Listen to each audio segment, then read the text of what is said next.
Sebanyak 109 orang mengikuti telaah program atau review program kependudukan keluarga berencana Wan Pembangunan Keluarga Provinsi Kalimantan Selatan. Kegiatan ini untuk menyampaikan rancangan pendataan keluarga tahun 2020 sebagai sumber informasi yang mengintervensi program KB kependudukan Wan Pembangunan Keluarga. Lagi sumber daya manusianya akan lebih meningkat. Sebanyak 109 orang mengikuti telaah program atau review program kependudukan keluarga berencana Wan Pembangunan Keluarga Provinsi Kalimantan Selatan yang diselenggarakan Badan Kependudukan Wan Keluarga Berencana Nasional Kalimantan Selatan di Hotel Ratan Inn Jalan Ayani Palima Banjarmasin tengah hari Selasa 20 Agustus 2019. Kegiatan yang berlangsung mulai tanggal 20 hingga 21 Agustus 2019 ini diikuti mulai dari mitra kerja provinsi, pejabat administrator, Wan pengawas BKKBN, serta peserta dari Kabupaten Wan Kota se-Kalimantan Selatan. Direktorat Pelaporan Wan Statistik BKKBN Pusat Dr. Andas Rudi Budiman, Wahirtakuni Prima TV memadahkan, banyak hal yang harus diantisipasi untuk perjalanan di semester kedua atau 6 bulan ke depan. Dalam kesempatan ini, Rudi Budiman memadahkan akan menyampaikan rancangan pendataan keluarga tahun 2020. Karena sesuai dengan amanat Undang-Undang 52 Wan Peraturan Pemerintah 87, nyatakan BKKBN diperintahkan untuk melakukan atau mengumpulkan menyediakan data deformasi berbasis keluarga karena menjadi sumber informasi yang mengintervensi program KB kependudukan Wan Pembangunan Keluarga. Sedangkan pendataan tersebut nantinya, ujar Rudi Budiman, akan dilakukan oleh kader didampingan petugas lapangan KB atau penyuluh KB. Kegiatan pendataan ini akan dilakukan pada bulan Mei atau Juli 2020 mendatang. Rudi Budiman berharap adanya peran aktif warga untuk menyukseskan pendataan tersebut.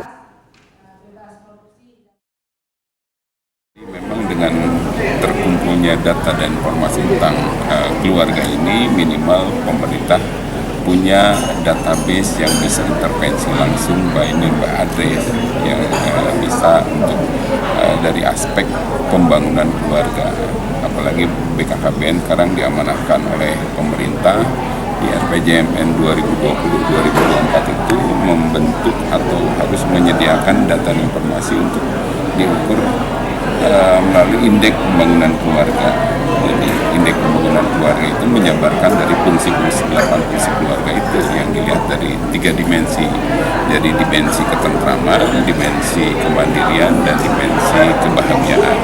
Itulah yang kita harapkan dari hasil pendataan keluarga itu sebagai peta kerja dan intervensi di lapangan, tapi di situ juga diperoleh indeks yang bisa diukur provinsi itu masuk indeks, dan indeks itu harus selaras sejalan dengan indeks pembangunan manusia di dalamnya.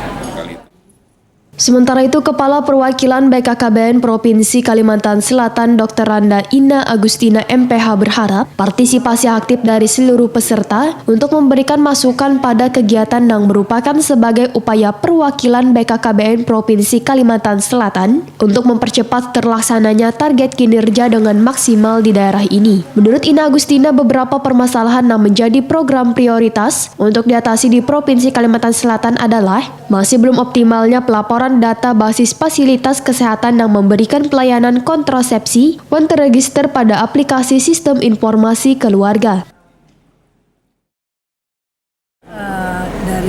Kalau dari pencapaian kontrasepsi MKJP di Kalsel ini memang masih cukup rendah dibanding provinsi lain.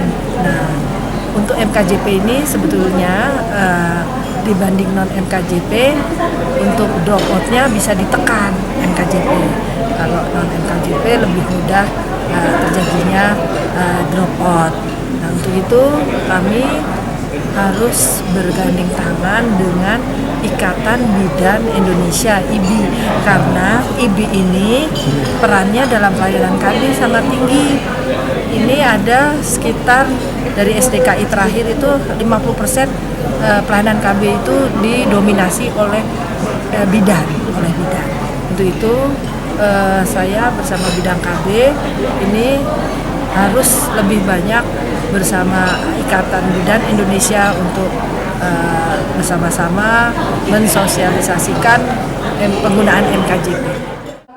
Masih rendahnya pencapaian peserta KB baru metode operasi pria yaitu baru sekitar 0,2%. Sehingga pelaksanaan proyek prioritas nasional 100 hari pertama kehidupan masih perlu ditingkatkan pelaksanaannya serta masih besarnya angka unmet need yaitu kebutuhan alat kontrasepsi yang kada terpenuhi mencapai 11,4%. Wan masih jauh dari target KKP 2019 di Provinsi Kalimantan Selatan tahun 2019 sebesar 3,9%. Serta beberapa permasalahan lainnya yang perlu dicermati bersama.